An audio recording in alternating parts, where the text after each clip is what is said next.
کل امت مسلمہ خاص طور سے اسلامیان ہند مسلمانان ہند جن حالات سے گزر رہے ہیں ان کو سامنے رکھیں اور اپنی ذمہ داری کو محسوس کریں. ہمیں ان حالات کے اندر کیا کرنا ہے. میرے بھائیوں، مدت سے ملک کے اندر فسادات ہوئے، جان مال کا نقصان ہوا، دکانیں جلی، مکانات جلے، لوگ گرفتار ہوئے، جیل خانوں میں گئے، ہاتھ پیر ٹوٹے، مقدمات چلے. لیکن وقت بہت بڑا مرہم ہوتا ہے. وقت گزرنے کے ساتھ ساتھ زخم بھر جاتے ہیں، آدمی بھول جاتا ہے. یہ بھولنا بھی اللہ کی بڑی نعمت ہے. اگر ہر درد ہر تکلیف ہمہ وقت یاد رہے تو زندگی گزارنا مشکل ہو جائے. لیکن اب صورتحال یہ ہے کہ ہماری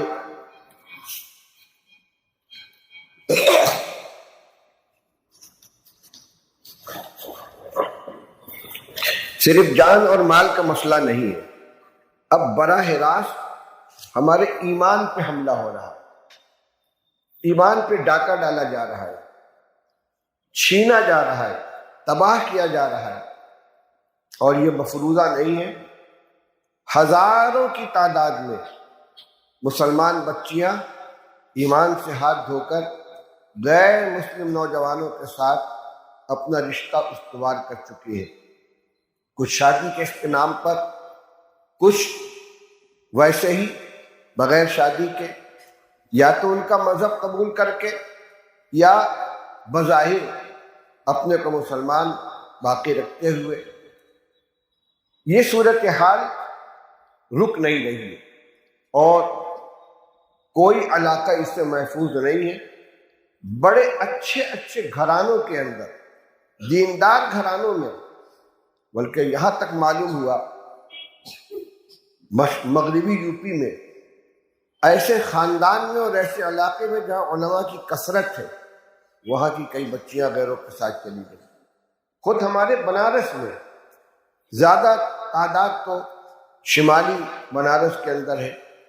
اسکولوں میں، کالجوں میں پڑھنے والی بچیاں جو ہائی اسکول کے بعد انٹر اور گریجویشن کے لیے یونیورسٹیوں میں، کالجوں میں تعلیم حاصل کر رہی ہیں، جہاں مخلوط تعلیم کا نظام ہے اور لڑکے لڑکیاں ایک ساتھ پڑھتے ہیں. اس کے علاوہ کوچنگ سینٹر میں تیاری کے لیے جاتے ہیں. اور آج کل پرسوں ایک نئی چیز معلوم ہوئی کہ اس وقت بہت سے انگلش اسپوکنگ یعنی انگریزی بولنے کا فری سینٹر کھولا گیا ہے. جبکہ ان چیزوں کی بڑی بڑی لمبی لمبی فیس ہوتی ہے، لیکن مفت میں سکھانے کے لیے کوچنگ سینٹر کھولا گیا ہے اور اس میں بڑی تعداد کے اندر لڑکیاں جاتی ہیں اور جو اس کے اندر گئی وہ ہاتھ سے نکل گئی. میں تمام بھائیوں سے گزارش کرتا ہوں، چاہے وہ اس علاقے کو ہوں چاہے اس علاقے کو ہوں، اپنی بچیوں کے اوپر خاص طور سے نظر رکھیں. اسکولوں میں پڑھنے والی بچیاں، ان کے اوپر نظر رکھیں. یہ ملٹی میڈیا موبائل جو سوشل ایکٹیویٹیز کے لیے، دوسروں سے رابطہ قائم کرنے کے لیے ایک عام ذریعہ ہے. کیا کیا ہو رہا ہے اس پہ، کس سے رابطہ ہو رہا ہے، کس سے بات چیت ہو رہی ہے، کس سے تعلقات استوار ہو رہے ہیں، ماں باپ کو کوئی خبر نہیں ہوتی. لاک ڈاؤن کے زمانے میں آن لائن تعلیم کا جو سلسلہ شروع ہوا تو لوگوں نے اپنے بچوں کے ہاتھ میں موبائل دے دیے. اب جب ان کو چسکا لگ گیا موبائل کا، وہ ان کے ہاتھ سے چھوٹتا نہیں. لیکن بہت خطرناک نتیجہ اس کا سامنے آ رہا ہے. اس کے علاوہ ایک سبب اس بے راہبی کا اور بھی ہے. عمر کے کچھ تقاضے ہوتے ہیں. نبی کریم صلی اللہ علیہ وسلم نے حضرت علی رضی اللہ تعالیٰ عنہ کو خطاب کر کے ارشاد فرمایا تھا، یا علی لا تؤخر ثلاثا، علی 3 کام لیٹ مت کرنا، 3 کام میں تاخیر مت کرنا. الجنازۃ اذا حضرت، والصلاۃ اذا آنت، والأیم اذا وجدت لها کفوا. جنازہ جب تیار ہو کر آ جائے تو نماز میں دیر مت کرنا، جب نماز کا وقت ہو جائے تو تاخیر مت کرنا، یعنی جس نماز کا جو مستحب وقت ہے وہ آ جائے تو پھر تاخیر مت کرو۔ جنازہ تیار ہو کر آ جائے تو لیٹ مت کرو، اس میں بھی کوتاہیاں ہوتی ہیں۔ کسی ایک آدمی کے انتظار میں، کوئی بمبئی سے آ رہا ہے، کوئی بنگلور سے آ رہا ہے، 6 گھنٹے 7 گھنٹے جنازہ رکھا ہوا ہے، یہ سنت کے خلاف ہے، جلد از جلد دفن کرنا چاہیے۔ تیسری بات آپ نے یہ ارشاد فرمائی وَالْأَيِّمُ إِذَا وَجَدْتَ لَهَا كُفْوًا، غیر شادی شدہ بچی کے لیے جب مناسب رشتہ آ جائے تو پھر نکاح میں دیر مت کرنا۔ نبی کریم صلی اللہ علیہ وسلم کے ارشادات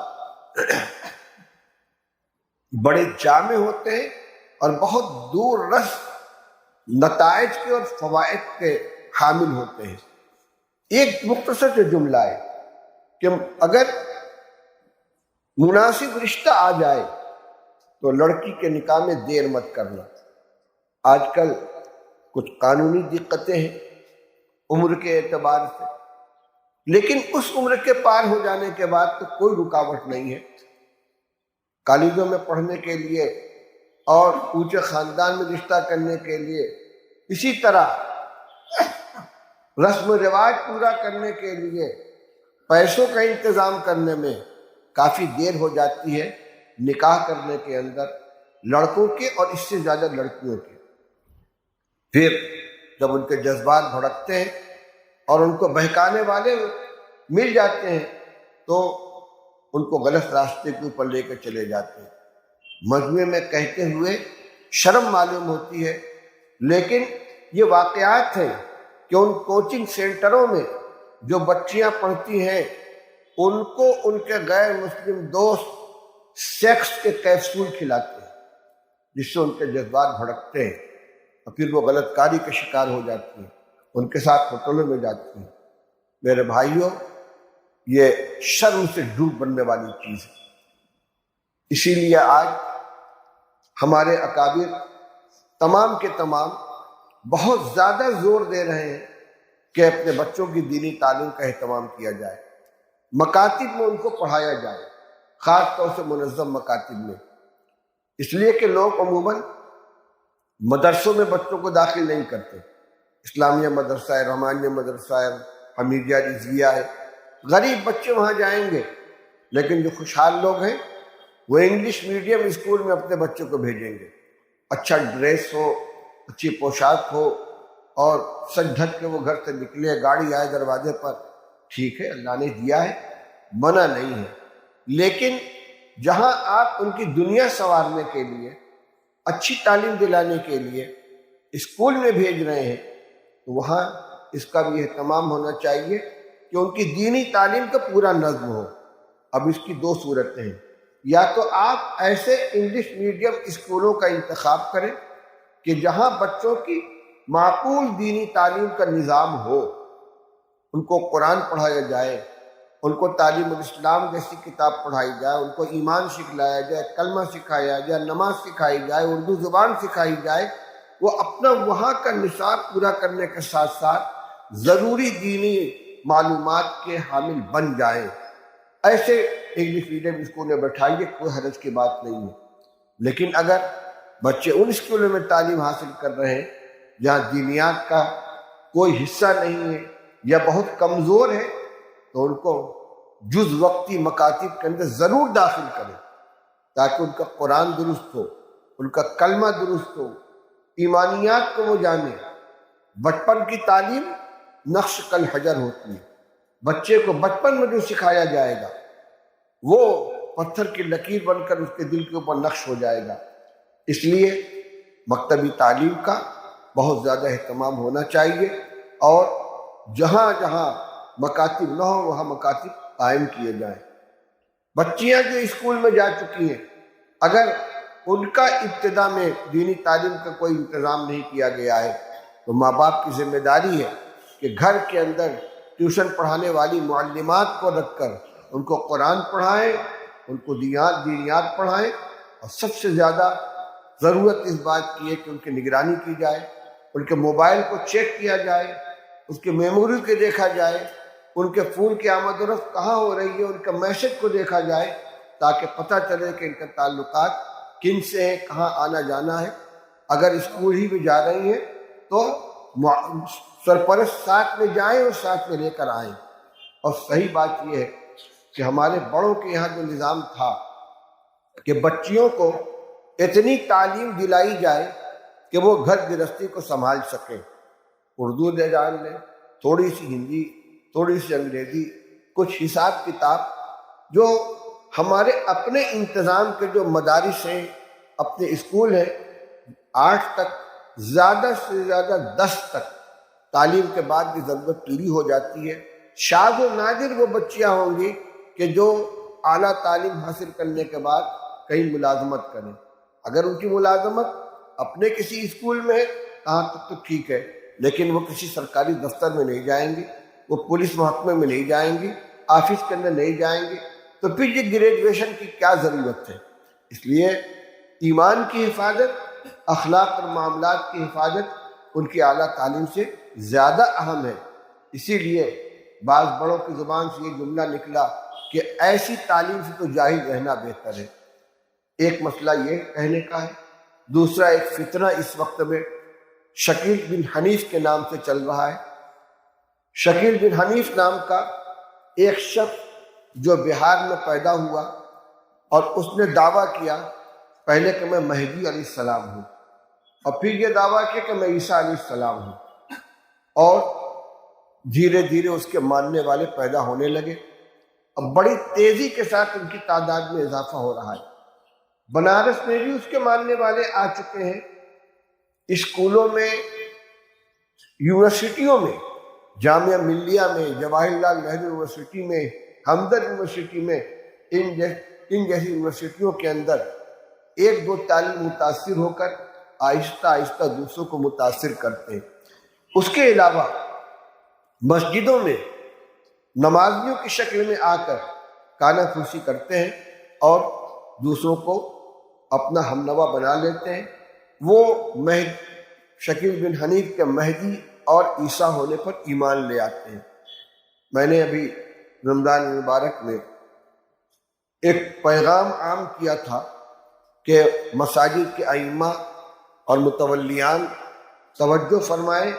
معلوم جو ہوا ہے کہ شکیلی اعتکاف کے نام پر مسجدوں میں جا کر قیام کرتے ہیں اور نمازیوں کو بہکاتے ہیں۔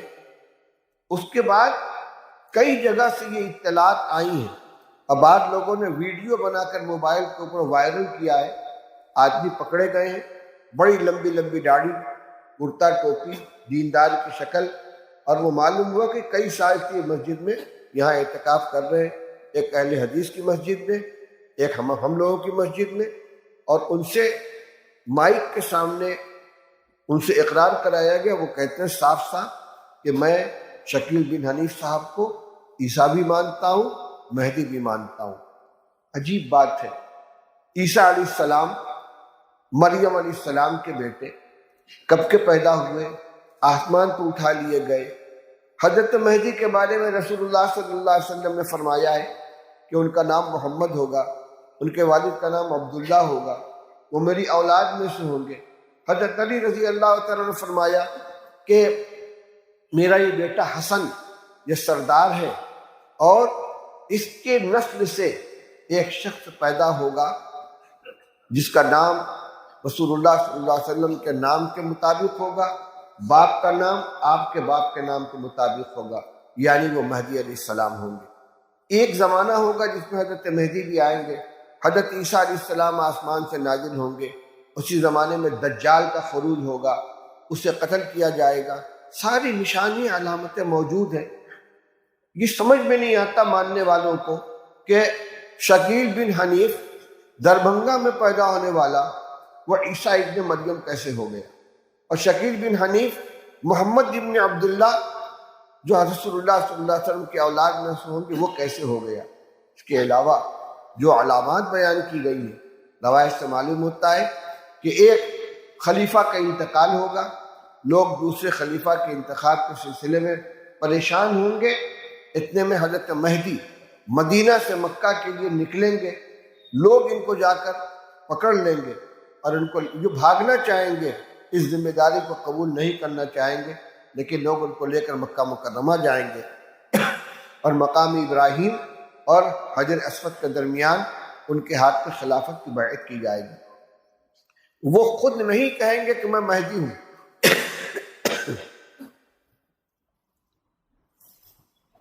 لوگ ان کو مہدی کہیں گے، وہ اپنے مہدی ہونے کا دعویٰ نہیں کریں گے۔ اور جتنے جھوٹے مہدی پیدا ہوئے یہ پہلا مہدی نہیں ہے۔ محمد مہدی، محمد جون پوری ایک مہدی پیدا ہو چکا ہے کئی سو سال پہلے، اس کے ماننے والے مہدوی فرقہ کے مستقل موجود ہیں، وہ بھی مر کر چلا گیا قبر میں، نہ عیسیٰ علیہ السلام آئے نہ دجال نکلا، اور یہ بھی چھپ کر بیٹھا ہوا ہے ایسی جگہ کوئی اس کو دیکھ نہیں سکتا۔